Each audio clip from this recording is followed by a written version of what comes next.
আসসালামু আলাইকুম রহমতুল্লাহ। সুপ্রিয় শিক্ষার্থীরা, বিভিন্ন চাকরি পরীক্ষা আমাদের এই অঙ্কটি এসে থাকে।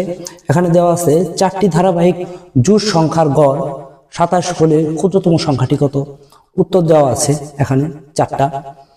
এখানে আমরা দেখব, যেহেতু গড় 27, গড় সংখ্যা মানে হচ্ছে মধ্যম সংখ্যা।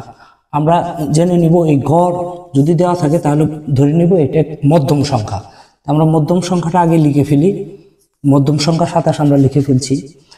এখন এখানে দিয়েছে যে কি 4টি ধারাবাহিক সংখ্যার জোড় সংখ্যা। যেহেতু এটা মধ্যম সংখ্যা, তার মানে এর আগে থাকবে 2টা সংখ্যা আর এর পরে থাকবে 2টা সংখ্যা, তাহলে না হলে 4টা সংখ্যা হবে। যেমন এখানে দেওয়া আছে মধ্যম সংখ্যা। এটা যদি আমরা মধ্যম সংখ্যা ধরি, মধ্যম সংখ্যা এটা হচ্ছে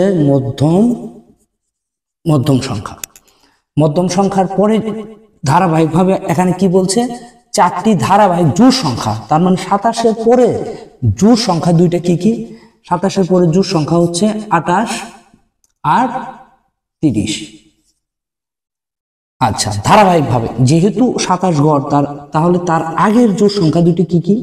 যেহেতু ক্ষুদ্রতম সংখ্যা বের করতে বলছে, আগের জোড় সংখ্যা হচ্ছে 26 আর এখানে হবে কি 24। আচ্ছা, 27 যেহেতু মধ্যম সংখ্যা, তারপরে এখানে কি জোড় সংখ্যা যেহেতু চেয়েছে, 27টা কি জোড় সংখ্যা নয়, তাহলে 27-এর পরে সংখ্যা 28 আর 30। এখানে কি ক্ষুদ্রতম সংখ্যা বের করতে বলেছে কিসের? এই 4টি ধারাবাহিক জোড় সংখ্যা। যেহেতু তাহলে আমাদের এখানে 4টি ধারাবাহিক জোড় সংখ্যা কি কি? 24, 26, 28 আর 30। তাহলে ক্ষুদ্রতম সংখ্যা কত?